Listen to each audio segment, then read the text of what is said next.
जय हिंद भाई सबको, जय श्री राम। तो मित्रों, पिछले वीडियो में हमने देखा था CAPF असिस्टेंट कमांडेंट की पेपर 1 के बारे में। हमने सारी बुक लिस्ट की बात की, कौन कौन से सब्जेक्ट आते हैं, किस तरह के क्वेश्चंस पूछे जाते हैं, क्या मार्किंग स्कीम रहती है, वगैरह वगैरह। वो सारी की सारी डिटेल्स हमने जो है पिछले वाले लेक्चर में कवर कर चुकी। ठीक है। तो भाई उसके बाद कई लोगों ने बोला कि सब पेपर 2 के बारे में भी आपको एक बुक लिस्ट के बारे में वीडियो लाना चाहिए, या फिर एक प्रॉपर स्ट्रेटेजी के बारे में वीडियो लाना चाहिए।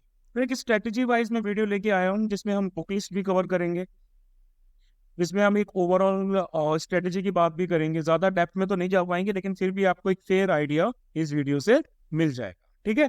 तो चलिए भाई शुरू करते हैं CAPF असिस्टेंट कमांडेंट पेपर 2 के बारे में। अगर हम पेपर 2 के एग्जाम पैटर्न की बात करें तो देखो, इस एग्जाम का नाम रहता है जनरल स्टडीज ऐसे एंड कॉम्प्रीहेंशन। ठीक है। कई लोगों को ये लगता है कि भाई ये जो पेपर है ये आपका सिर्फ इंग्लिश का है। तो देखो भाई, नहीं, ऐसा नहीं है। ये आपका पेपर सिर्फ इंग्लिश का पेपर नहीं होता, इसमें आपका जीके के भी कंपोनेंट्स रहते हैं। ठीक है। जीके प्लस इंग्लिश इस पेपर को हम कहेंगे। तो ये बात सबसे पहले दिमाग में बैठा लेनी है कि ये जीके प्लस इंग्लिश का पेपर है। उसके बाद टोटल क्वेश्चन आते हैं इसमें छह क्वेश्चन आते हैं, उनके बहुत सारे सब पार्ट्स होते हैं। 6 क्वेश्चन देख के खुश मत होना कि भाई काफी कम आता है। ठीक है, यही पोर्शन सबसे ज्यादा बड़ा होता है। उसके बाद ड्यूरेशन रहती है 180 मिनट, यानी कि 3 घंटे। ये पेपर 2 होता है। हाँ, पेपर 1 के बाद में आपको 1-2 घंटे का गैप मिलता है, उसके बाद में आपको जो होता है वो पेपर 2 होता है। 3 घंटे का पेपर होता है, एक ही दिन में दोनों पेपर होते हैं आप। ठीक है। और एक और बात अगर आप लोगों को ना पता हो, तो भाई पेपर 1 में आपका पहले कट ऑफ क्लियर हुआ कि नहीं हुआ, है ना। अलग अलग कैटेगरीज का अलग अलग कट ऑफ रहता है।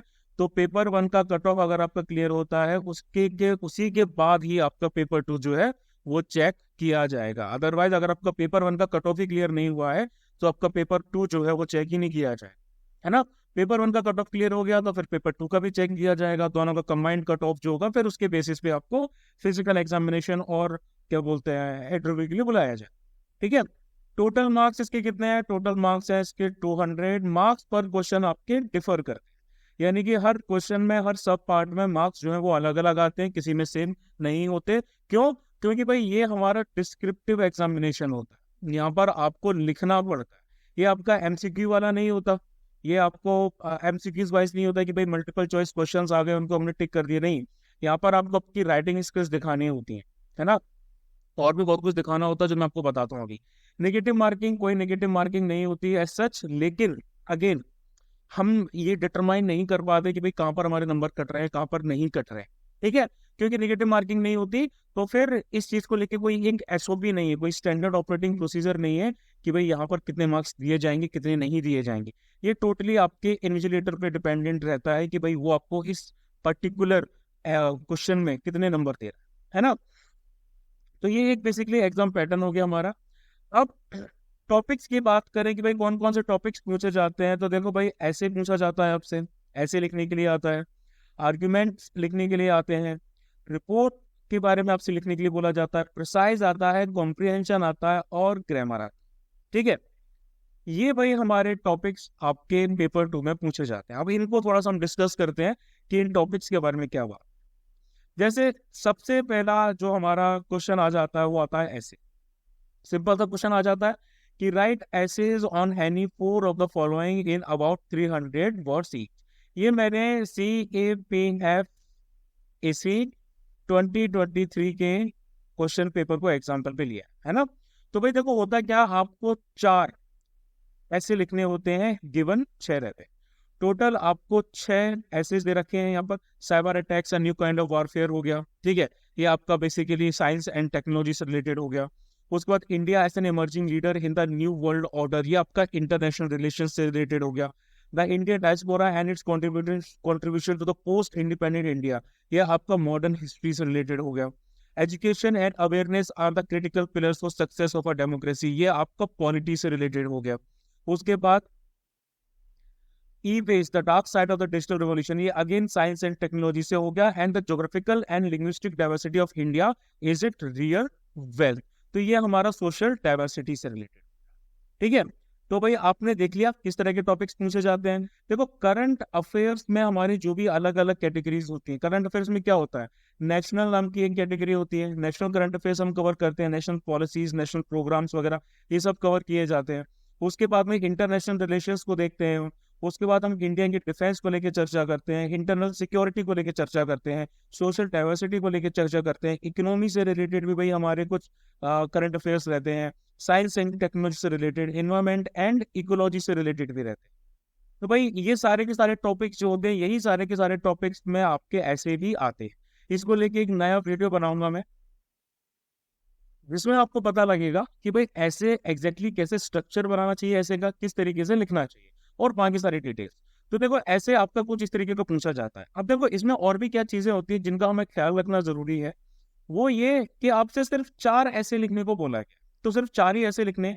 कई बार क्या होता है, लोगों को इस पूरे स्ट्रक्चर का पता नहीं होता है, फॉर्मेट का पता नहीं होता है, वो सारे के सारे ऐसे लिखने में लग जाते हैं। लेकिन नहीं, आपको इनमें से किसी 4 ऐसे पे फोकस करना है, आपको सारे के सारे ऐसे नहीं लिखने, है ना। देखो इसमें आपको क्या करना चाहिए, कुछ सब्जेक्ट हमारी स्ट्रेंथ होते हैं, कुछ हमारी वीकनेस होते हैं। आप सिर्फ 4 ऐसे ऐसे इसको आइडेंटिफाई कीजिए जो आपके सबसे बढ़िया वाले हैं। फॉर एग्जाम्पल एक ऐसे हमने ये सिलेक्ट किया है ना, बी वाला, दूसरा हमने सी किया, तीसरा हमने डी किया, और चौथा हमने एफ किया। ये चारों हमने ऐसे कर लिए, हमने ई को और ए को छोड़ दिए। अब 4 ऐसे हमारे पास हो गए हैं जो हमें करने हैं। 20 मार्क्स का एक ऐसे रहता है जिसमें आपको कितने भी नंबर मिल सकते हैं। अगर आपने बहुत अच्छा लिखा है तो आपको 15 नंबर भी मिल रहे हैं, हो सकता है आपने बहुत खराब लिखा हो तो आपको 5 नंबर भी मिल रहा है। तो वो आपके राइटिंग स्किल पे डिपेंडेंट होता है, ठीक है। तो देखो भाई, अब इसमें क्या करना है, इसमें आपको सिंपल सी चीज करनी है। इन चारों में से भी आपका कोई ना कोई ऐसे होगा जो आपकी सबसे बड़ी स्ट्रेंथ होगा, यानी कि वो आपको सबसे अच्छे से आता होगा। फॉर एग्जाम्पल आपको ये वाला जो है सबसे अच्छे से आता, तो इस पे मैक्सिमम फोकस दो, इसको काफी अच्छे से लिखो। उसके बाद सी की बात करें, ये भी आपको ठीक ठाक तरीके से आता हो तो इसमें भी आप काफी ज्यादा एफर्ट्स डाल सकते हैं, टाइम भी डाल सकते हैं। इसी तरीके से आप जो है एक इंक्रीजिंग या डिक्रीजिंग ऑर्डर में ऐसे इसको लिख सकते हैं, यानी कि जो आपका सबसे अच्छा रहता है उसको सबसे पहले, उसके बाद वाले को, उसके बाद वाले को, उसके बाद वाले को। ठीक है। तो क्या होता है कि भाई जो हमें सबसे अच्छे से आता है उसमें हम मैक्सिमम मार्क्स स्कोर कर सकते हैं। मान लीजिए अगर 20 नंबर का क्वेश्चन है तो हो सकता है हम 15 प्लस उसमें आराम से स्कोर कर रहे हैं, दूसरे वाले में 12 प्लस स्कोर कर रहे हो, तीसरे वाले में हमारा 10 प्लस स्कोर हो रहा हो, और चौथे वाले में हमारा 8 प्लस स्कोर हो गया, है ना। इस तरीके से हम इस स्कोरिंग का पैटर्न जो है वो फॉलो कर सकते हैं, ठीक है। तो ये चीज हो जाती है। जैसा मैंने आपको बताया, internal security, international relations, political issues वगैरह, ये सब चीजें हमें पढ़नी पड़ती हैं ऐसे वगैरह की, ठीक है। अभी और आगे इसके बारे में बताता हूँ, लेकिन आगे फर्दर पहले देखते हैं। ऐसे के बाद जो दूसरी टॉपिक आता है वो आता है भाई हमारा आर्ग्यूमेंट, आर्ग्यूमेंट राइटिंग, ठीक है। अब आर्ग्यूमेंट राइटिंग में क्या होता है कि भाई देखो, right arguments for and against each of the following state. 2 question होते हैं, दोनों 20-20 नंबर के होते हैं, टोटल 40 मार्क्स होते हैं आपके पास में, दोनों ही करने होते हैं। इसमें ऐसा नहीं इसमें ऑप्शन नहीं आता, इसमें आपको दोनों ही करने हैं। पहला हो गया genetically modified crops are essential for food sufficiency, और दूसरा हो गया capital punishment is a deterrent for heinous crimes. देखो एक चीज आपको अच्छे से समझ लेनी है कि इसमें आपको इस स्टेटमेंट के सपोर्ट में भी लिखना है और इस स्टेटमेंट के अगेंस्ट में भी लिखना है, दोनों काम आपको करना है ना। अब दोनों काम करने के लिए हम जनरली क्या करेंगे, आपने पहला वाला टॉपिक लिया, आपने लिखा भाई 4 के बारे में लिख रहे हैं, फिर आपने बुलेट पॉइंट्स बनाने स्टार्ट कर दी। बुलेट पॉइंट्स बना के आपने 4 में लिखा, फिर आपने अगेंस्ट में लिखा, और आपने बुलेट पॉइंट्स बना के अगेंस्ट में लिखना स्टार्ट कर दी, है ना। तो ये पैटर्न आपको दोनों के लिए फॉलो करना है कि आर्ग्यूमेंट्स में बुलेट पॉइंट्स बनाएंगे, सब हेडिंग्स बनाएंगे। इससे क्या होता है कि जो आपका इन्विजिलेटर रहता है, सॉरी जो आपका कॉपी चेक करने वाला रहता है, उसके लिए बहुत ज्यादा इजी हो जाता है ना। उसने क्या किया, उसने 4 देखा, तो उसने हेडिंग देखी, उसके बाद में सब हेडिंग देखी, तो वो चीजों को आइडेंटिफाई कर लेता है और नीट एंड क्लीन काम रहता है ना, तो फिर उसके लिए चेक करना काफी इजी रहता है, वो फ्रस्ट्रेट नहीं होता, और he is bound to give you more. देखो सीधी सी बात है यार, ये होता है ना। इंप्रेशन रहता है आपकी हैंड राइटिंग का, आपकी नीटनेस का बहुत ज्यादा इंप्रेशन मैटर करता है। एक और बात जो अभी तक मैंने आपको नहीं बताई थी वो ये कि ऐसे जो होता है ना, ऐसे को आप हिंदी या फिर इंग्लिश दोनों में लिख सकते हैं। आपने जो लैंग्वेज चूज की होगी एग्जाम फॉर्म भरते वक्त, उसके हिसाब से आप ऐसे को हिंदी या इंग्लिश दोनों में लिख सकते हैं। लेकिन ये बाकी का जो भी पोर्शन है ना, बाकी का ये जो भी पोर्शन है ये आपको सिर्फ इंग्लिश में ही लिखना पड़ेगा।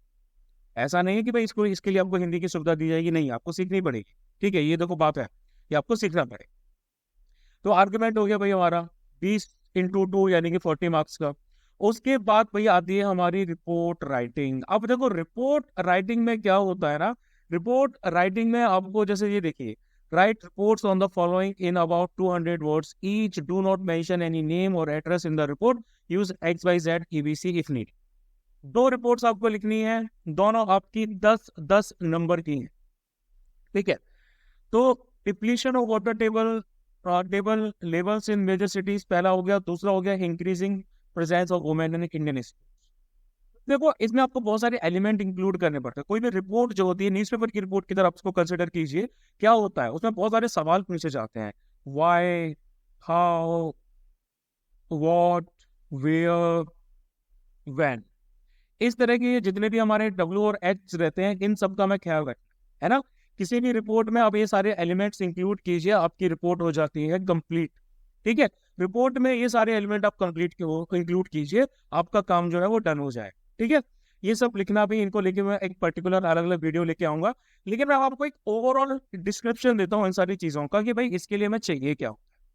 तो देखो भाई, अगर हम पेपर 2 की बात करें, ओवरऑल पेपर 2 की बात कर रहे हैं, मैं एक सेकंड में प्रिसाइज को भी पहले इंक्लूड कर लेता हूँ, उसके बाद ही मैं बताता हूँ, ठीक है। नेक्स्ट हम आ जाते हैं प्रिसाइज पे।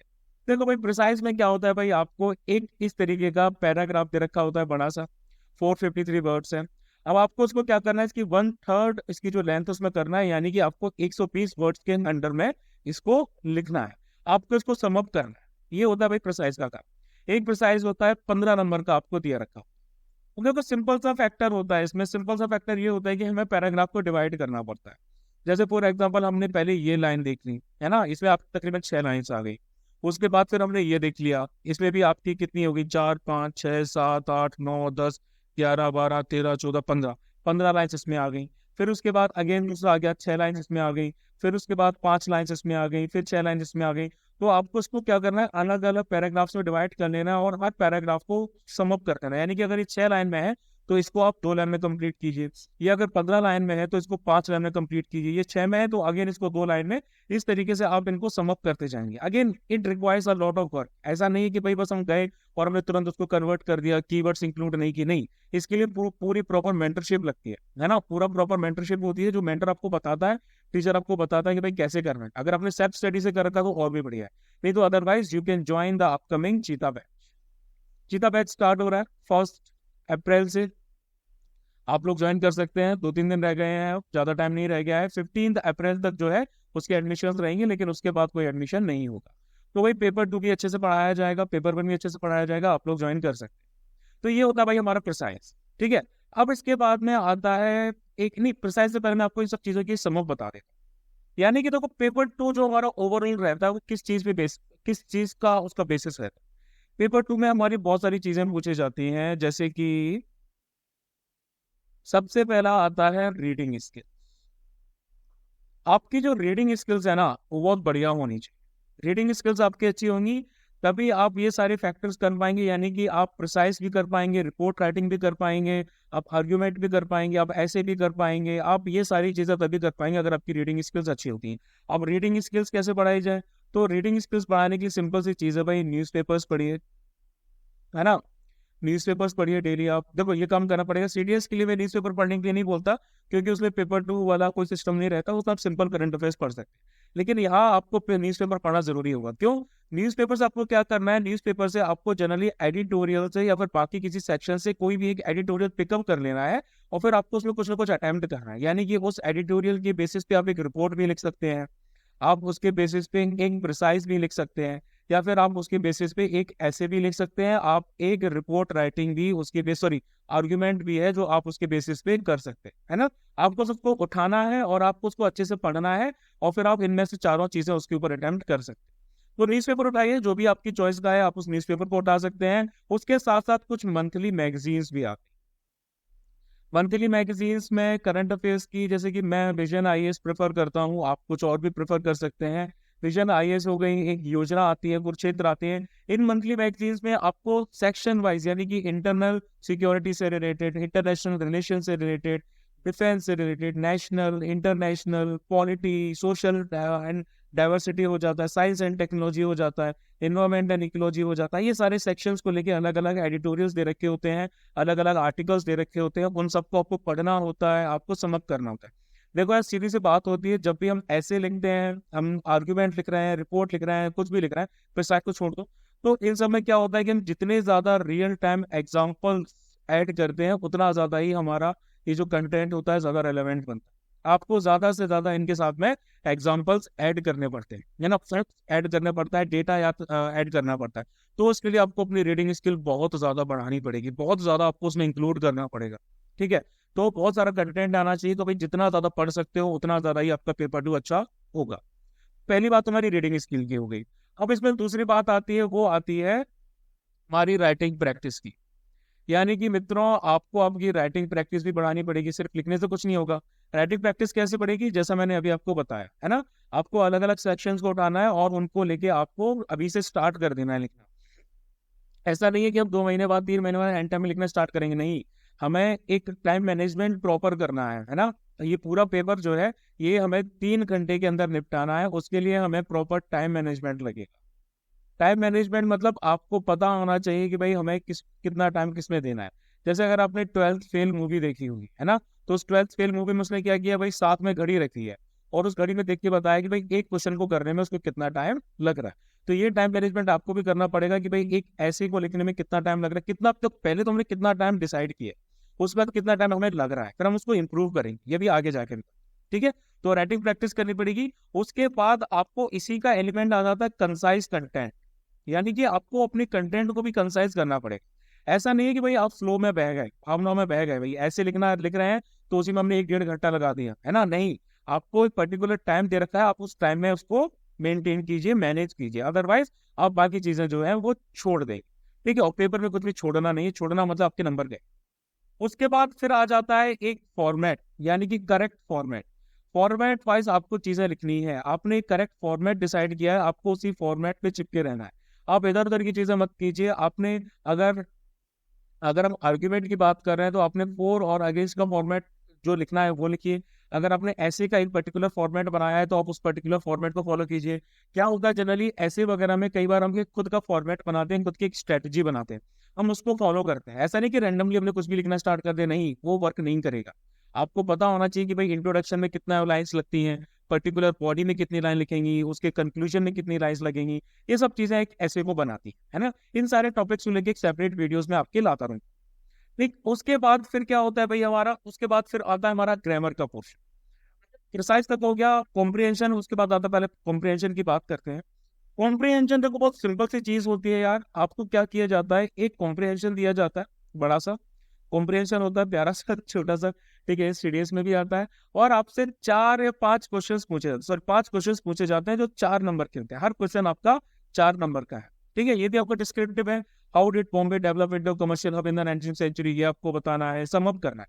ठीक है, जैसे हम क्लास 10th और 12th में किया करते थे, उसी तरीके का आपको काम कर। तो इसमें भी आपके जो है वो 4 क्वेश्चन, तो 5 क्वेश्चन आ जाते हैं और 4 नंबर के आ जाते हैं। इसमें भी आपको एक प्रॉपर वर्ड लिमिट मेंटेन करके चलनी है, ज्यादा बड़ा नहीं करना और ज्यादा छोटा नहीं करना, कंसाइज रहना है, टू द पॉइंट कर।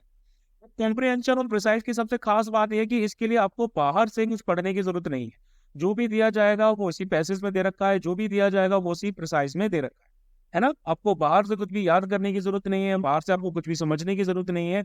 बस आपको आपकी रीडिंग स्किल्स बढ़ानी पड़ेगी, आपको अपनी रीडिंग स्किल्स बढ़ानी पड़ेंगी, आपको अपनी अंडरस्टैंडिंग को ग्रैस्प करना बढ़ानी पड़ेगी कि भाई ये जो पैराग्राफ दे रखा है आप इसको इजीली समझ पाए, है ना, आप इजीली इसको मोल्ड करके थोड़े छोटे छोटे वर्ड्स में लिख पाए, कंसाइज वर्ड्स में लिख पाए। तो ये चीज आपको कॉम्प्रिहेंशन के लिए करनी पड़ेगी। अब उसके बाद नेक्स्ट आता है भाई हमारा ग्रामर। अब ग्रामर में क्या है भाई, ग्रामर में देखो सबसे पहले क्वेश्चन नंबर 6 यानी कि आखिरी क्वेश्चन है, इसमें इसका पहला पार्ट आता है कन्वर्जन का। इसमें देखो आपने क्या लिखा हुआ है, rewrite the sentences as directed. यानी कि आपके एक एक नंबर के 10 क्वेश्चन है और यहाँ पर आपको उनको कन्वर्ट करना है, यानी कि कन्वर्जन आ जाता है। अब ये कन्वर्जन किस चीजों पर फॉलो होता है, जैसे your behaviour greatly astonishes me, change the voice, यानी कि यहाँ पर हमें एक्टिव एंड पैसिव वॉइस देखना है, ये पढ़ना पड़ेगा। ठीक है, rewrite the sentence using indirect speech, तो यहाँ पर हमारा डायरेक्ट एंड इनडायरेक्ट स्पीच आ गया, वो वाला एलिमेंट भी हमें पढ़ना है। ठीक है, as soon as she reached her home, star messenger arrived, he walks in an awkward fashion, यहाँ पर क्वेश्चन टैग आ गया, यहाँ पर प्रपोजिशन आ गया, ठीक है, यहाँ पर उसको नेगेटिव सेंटेंस में ऐड कर देना है मीनिंग चेंज किए बिना। प्रपोजिशंस भी आ जाते हैं भाई हमारे, एडजेक्टिव्स भी आ जाता है, एडवर्ब्स भी आ जाते हैं, ठीक है। ये सारी की सारी चीजें जो है भाई आपकी कंपैरेटिव डिग्री यानी कि ये सब कुछ हमारा आ जाता है इसमें। तो ग्रामर का इसमें जो पहला पोर्शन होता है उसमें 10 क्वेश्चन पूछे जाते हैं, सारे क्वेश्चन एक एक नंबर के होते हैं। इसके लिए आपको बेसिक ग्रामर क्लियर होना बहुत ज्यादा जरूरी है, ठीक है। बेसिक ग्रामर अगर आपका क्लियर नहीं होगा तो फिर भाई आप नहीं कर पाओगे। बेसिक रूल्स अगर आपको आते हैं तो आप इजिली कन्वर्ट कर लोगे, बहुत अच्छे से 10 नंबर आपको पूरे के पूरे 10 नंबर मिल सकते हैं, है ना। यहाँ पर क्या होता है, आपको पूरे के पूरे 10 नंबर तुरंत की तुरंत वैसे के वैसे ही मिल सकते हैं, इसमें कोई भी डाउट आपको नहीं होना चाहिए। सेकंड क्वेश्चन इसमें आता है, write one sentence each using the following phrases to bring out their meaning clearly, do not change the form of the given phrases. इनको बेसिकली हम कहते हैं फ्रेजल वर्ब्स, ठीक है। फ्रेजल वर्ब्स में क्या होता है, आपको फ्रेसेस दे रखे होते हैं, इडियम्स और फ्रेसेस हम सबको पता है भाई, मुहावरे और लोकोक्तियां हिंदी में जिन्हें कहते हैं। आपको एक सेंटेंस को बनाना है ना। आपको फ्रेसेस दे रखे हैं, आपको एक सेंटेंस को बनाना है, और क्या करना है, आपको उस सेंटेंस को कुछ इस तरीके से बनाना है कि उस फ्रेज की जो एग्जैक्ट मीनिंग है वो चेंज ना हो। 2 नंबर का एक फ्रेज रहता है, 5 टोटल दे रखे होते हैं, 10 नंबर यानी कि टोटल हमारे पास यहाँ आ जाते हैं। ये भी बहुत ईजी काम है, ये भी हमने सीडीएस में काफी पढ़ा होगा, अगर आपने नहीं पढ़ा होगा मैंने काफी पढ़ाया है ग्रामर में, इसलिए मुझे पता है, ठीक है। तो फ्रेजल वर्ब्स वाला सिस्टम हो गया, ये भी बहुत इजी आ जाता है। उसके बाद तीसरा आता है, correct the following sentences without making any unnecessary changes. ये आपका स्पॉटिंग एरर का ही एक मॉडिफाइड वर्जन है, इसको हम बोलते हैं एरर करेक्शन। स्पॉटिंग एरर्स में क्या करना पड़ता है, आपको स्पॉट करना पड़ता है, यहाँ पर आपको उसको करेक्ट करना पड़ता है। एक क्वेश्चन जो रहता है 1 नंबर का रहता है, 5 टोटल क्वेश्चन होते हैं, है ना। तो आपको किसी भी सेंटेंस को दे रखा होता है, उसको आपको करेक्ट करना होता है, कोई अनयूजुअली इसमें ज्यादा चेंजेस नहीं लाने पड़ते। तो ये एक बेसिक बेसिक हमारा दोनों मतलब पेपर आ जाता है। अब देखो, मैंने आप लोगों को सारे एलिमेंट्स पहले बता दिए हैं, अब मैं बात करता हूँ आप लोगों से कि हमें कुछ एक ऑर्डर पर्टिकुलर क्या फॉलो करना चाहिए। तो अब आपको टाइम मैनेजमेंट इसमें सबसे ज्यादा जरूरी आ जाता है। टाइम मैनेजमेंट इसलिए ज्यादा जरूरी आ जाता है क्योंकि हमारे पास होते हैं 180 मिनट। इन 180 मिनट में हमें सारे के सारे पोर्शंस को खत्म करना है, हमें कुछ भी छोड़ के नहीं आना है, सब कुछ कंप्लीट करना है। तो सबसे पहले काम जो आपको करना है वो ये करना पड़ेगा कि भाई आपको ऑर्डर डिसाइड करना पड़ेगा कि किस ऑर्डर में आप क्वेश्चन पेपर को करना चाहते हैं। जैसे कि ऐसे, argument, report, precise, comprehension, grammar, कौन सा ऑर्डर आप पहले करना चाहते हैं। कई बार बच्चे कंफ्यूज रहते हैं, वो एक लेंथी वे चूज कर लेते हैं जिससे लास्ट में उनके पास टाइम नहीं बचता। फॉर एग्जाम्पल, अगर आपने ऐसे चूज किया, अब ऐसे में भाई 4 ऐसे आ जाते हैं। 4 ऐसे में अगर आप हर ऐसे को 15 मिनट भी दे रहे हैं तो टोटल कितना हुआ आपका, 1 घंटा, यानी कि 60 मिनट्स आपके यहाँ डन हो गए। फिर आपके पास बचते हैं 2 घंटे, और 2 घंटे में आपको ये पूरा करना है ना। तो उस 2 घंटे में भी फिर आप कैसे टाइम मैनेज करोगे, आर्गुमेंट को कितना टाइम देना है, रिपोर्ट को कितना टाइम देना है, ये सब हमें देखना है। तो देखो, मैं आपको एक सिंपल सा ऑर्डर बताता हूँ इसमें, जो काफी आपके लिए बेनिफिशियल रहेगा। इसमें बेसिकली क्या करना है, आप सबसे पहले जो सबसे इजी पोर्शन है, यानी कि जो सबसे सटीक वाला पोर्शन है, वो चूज कर सकते हैं। हम सबसे पहले ग्रामर को उठा लीजिए। ग्रामर को अगर आप पिकअप करेंगे तो आप देखेंगे कि भाई ग्रामर को करने के लिए आपको ज्यादा टाइम नहीं लगेगा। ग्रामर को करने के लिए हो सकता है आपको मैक्सिमम 15 से 20 मिनट ही लगे, है ना। 25 क्वेश्चन है, आपको बस 15 से 20 मिनट लगे, उससे ज्यादा टाइम ग्रामर में आपको लगने वाला नहीं है।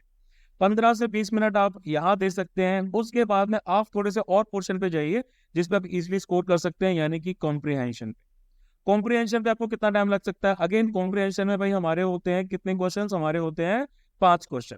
5 क्वेश्चन में अगर आप एक क्वेश्चन को भी 2 मिनट दे रहे हैं, है ना, तो 10 मिनट आपके लग जाते हैं। लेकिन इसको थोड़ा सा और बढ़ाएं तो आपके कम से कम 10 से 15 मिनट आपके जो है वो आपके कॉम्प्रिहेंशन में लग सकते हैं, है ना।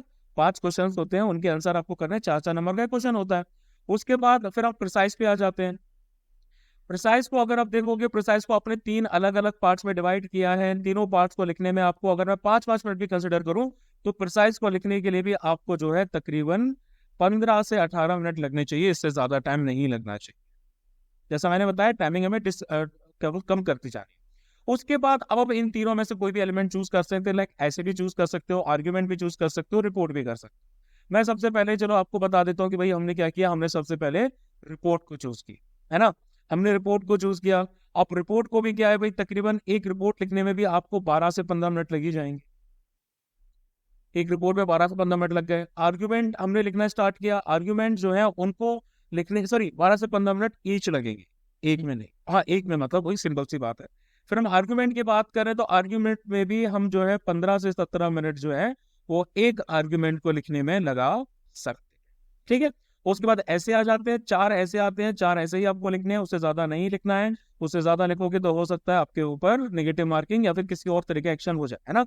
तो फिर वो हमें नहीं लिखना है। तो ऐसे की अगर हम बात करते हैं तो आपने 4 ऐसे इसको आइडेंटिफाई कर लिया, आपने उनका ऑर्डर डिसाइड कर लिया और फिर उसके बेसिस पे आप उनको लिख सकते हैं। एक ऐसे में अगर आपको 15 से 16 मिनट भी लग रहे हैं तो मतलब आपका काम जो है वो काफी अच्छे से हो रहा है। या फिर ये चीज आप डिटरमाइन कर सकते हैं कि भाई आपका कितना टाइम बच रहा है। तो ये एक पर्टिकुलर ऑर्डर है जो आप लोगों को फॉलो करना होता है पेपर 2 के लिए, यानी कि हार्ड एंड फास्ट नहीं। ऐसा नहीं है कि भाई आपको यही ऑर्डर फॉलो करना पड़ता है, लेकिन मैं बोल रहा हूँ कि आप अगर ये ऑर्डर फॉलो करेंगे तो काफी ज्यादा बेनिफिशियल होता है आप लोगों को। ठीक है, ये चीज करनी है। तो यार ये पेपर 2 के बारे में था। अब मैं अगर बुक्स की बात करूं आपसे पेपर 2 की, तो बुक्स में भाई कौन कौन से, देखो करंट अफेयर्स यानी कि मैंने आपको बताया था अगर हमें ऐसे करना है, हमें रिपोर्ट करनी है, हमें इसके साथ साथ में आर्ग्यूमेंट्स करने हैं, तो उसके लिए कंटेंट आपको कहाँ से मिलेगा? आपको ये विजन आईएएस की मंथली मैगजीन्स आती है, इससे मिल जाएगा। उनकी वेबसाइट से डाउनलोड कर सकते हो। जो न्यूज़पेपर्स वगैरह हैं उनसे मिल जाएगा। कंटेंट की कमी नहीं है, लेकिन कैसे करना है वो बहुत ज्यादा इंपॉर्टेंट होता है। तो ये हो गया भाई हमारा पार्ट। उसके बाद इंग्लिश की बेसिक अगर आपको ग्रामर पिक करनी है तो आप ये दोनों बुक्स उठा सकते हैं। नीतू सिंह मैम की हैं, इंग्लिश की वॉल्यूम 1 और वॉल्यूम 2। ये बाइलिंगुअल है। बाइलिंगुअल यानी कि ये उन लोगों के लिए भी बहुत हेल्पफुल है जो आपकी हिंदी से स्टार्ट कर रहे हैं। इसमें हिंदी प्लस इंग्लिश दोनों तरीके से दे रखा है। सोल हिंदी या सोल इंग्लिश में नहीं दे रखा, तो आपको समझने के लिए बहुत आसानी रहती है। इस बुक को रेफर कीजिए अगर आपको एकदम बेसिक से उठाना है, लेकिन सारे टॉपिक्स इसमें भी नहीं पढ़ने हैं, हमें वही टॉपिक्स पढ़ने हैं जो कि हमारे एग्जाम के लिए जरूरी है। फिर ये आपको कौन बताएगा? ये आपको बताते हैं डिफेंस स्टाफ है। और फिर आता है next, objective general English by SP Bakshi. ये भी आप पढ़ सकते हैं अगर आप थोड़ी सी एडवांस ग्रामर वर्क करना चाहते हैं, तो आप एसपी बख्शी भी कर सकते हैं। इसमें भी काफी सारा प्रैक्टिस मटेरियल दे रखा है ना। तो ये चीजें हो जाती है। इन सब के साथ साथ प्रीवियस ईयर क्वेश्चन तो आ ही जाते हैं, जो कि आप डाउनलोड कर सकते हो यूपीएससी की वेबसाइट से। ठीक है, प्रीवियस ईयर क्वेश्चन तो देखो करने ही करने हैं। उनको एनालाइज किए बिना आपको पता नहीं चलेगा। आप ट्रेंड्स कैसे आइडेंटिफाई करेंगे, आप ट्रेंड्स आइडेंटिफाई करेंगे पिछले जो क्वेश्चन पेपर्स हैं उनको देखिए, उनके बेसिस पे आप जो एसेस वगैरह है वो लिखना स्टार्ट कीजिए। प्रैक्टिस बहुत ज्यादा लगने वाली है इस पूरे एग्जाम के लिए, है ना। ऐसा नहीं है कि भाई बहुत ईजी है, ईजी होता तो और कोई कर लेता। ईजी नहीं है, मेहनत लगेगी भाई, चीजें आपको करनी पड़ेगी। भाई इसको ईजी कैसे बनाया जा सकता है? इसको इजी बनाया जा सकता है एक कंसिडरेबल अमाउंट के लिए, यानी कि एक यू नो एक कंसिडरेबल टाइम के लिए। वो कैसे बनाया जा सकता है? अगर आप सीएपीएफ असिस्टेंट कमांडेंट 2024 की प्रिपरेशन कर रहे हैं, जिसका एग्जाम कब है? जिसका एग्जाम है 4 अगस्त 2024, यानी कि 120 दिन हमारे पास बचे हैं। तो आप चीता बैच में इनरोल कर सकते हैं, है ना। 1 अप्रैल से लेकर 4 अगस्त तक आपका बैच चलेगा। लाइव क्लासेस और रिकॉर्डेड लेक्चर्स हैं। अगर आपकी टाइमिंग सूट नहीं हो रही है तो आप रिकॉर्डेड लेक्चर्स डेली देख सकते हैं। आपको रिटन नोट्स यानी कि पीडीएफ की जो रिटन नोट्स हैं वो सारे के सारे मिलते हैं हर टॉपिक के लिए। इसके साथ साथ मीडियम ऑफ डिलीवरी जो इंग्लिश रहेगा, जैसे मैं अभी वीडियो एक्सप्लेन कर रहा हूँ, कंटेंट इंग्लिश में है लेकिन एक्सप्लेनेशन हिंदी में हो रहा है, ऐसा रहेगा। मोड ऑफ लेक्चर्स यानी कि गूगल क्लासेस कहाँ रिकॉर्ड की जाएंगी, कैसे रिकॉर्ड की जाएंगी, कब आपको अवेलेबल होंगी, उसी दिन हो जाती है। ये सारा प्रोसीजर बैच में ज्वाइन करने के बाद पता है। ठीक है, क्वेश्चन सॉल्विंग भाई हमारी बहुत सारी होती है। सब्जेक्ट वाइज क्विजेस और प्रैक्टिस शीट्स भाई हमारे पास है। लेक्चर ड्यूरेशन 1.5 से 2 घंटा रहता है। जेके की क्लासेस मंडे से लेकर थर्सडे तक होंगी, 4 टाइम्स अ वीक, यानी कि सुबह 11 बजे से। सब्जेक्ट्स पेपर 1 के हमारे सारे सब्जेक्ट्स इसमें कवर किए जा रहे हैं, है ना। पेपर 1 के यानी कि polity, geography, history, physics, chemistry, biology, economy और मंथली करंट अफेयर। उसके बाद पेपर 1 का ये जो दूसरा पोर्शन है क्वांट और रीजनिंग का, इसकी क्लासेस आपकी चलेंगी मंडे से लेकर सैटरडे तक 8:30 बजे से, और ये आपका खत्म हो जाएगा अप्रैल से मई के बीच, है ना। 40-45 दिन के अंदर ये आपका पोर्शन खत्म हो जाएगा। उसके बाद ये क्लासेस आपकी रेगुलर चलती रहेंगी, ये आपके एग्जाम तक चलेंगी, और ये सिर्फ आपकी चलेंगी अप्रैल से लेकर मई तक। उसके बाद इंग्लिश क्लासेस आ जाती है, ये आपका जनरली पेपर 2 का पार्ट आ जाता है। पेपर 2 का पार्ट जो है वो हम फ्राइडे और सैटरडे को पढ़ेंगे, यानी कि हफ्ते में 2 बार असाइनमेंट्स वगैरह दिए जाएंगे, आपको एवेल्यूशन वगैरह किया जाएगा। सुबह 11 बजे से इसकी क्लासेस भी स्टार्ट होंगी।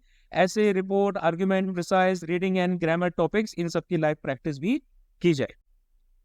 ये करने के बाद में अब आपको क्या करना है कि भाई इनरोल कैसे करना है। तो भाई ये जो नंबर दे रखा है 8839961158, ये हमारा व्हाट्सएप नंबर है। आप इस पर अपनी डिटेल्स भेजिए, अपना नाम बताइए, करंट सिटी बताइए, कौन से कॉलेज वेयर में है, क्या जॉब कर रहे हैं, आप उसको बता सकते हैं। उसके बाद आपको एक पूरा प्रोसेस बताया जाएगा कि आप कैसे एनरोल कर सकते हैं, और उसके थ्रू ही आपको फी का पेमेंट करना है।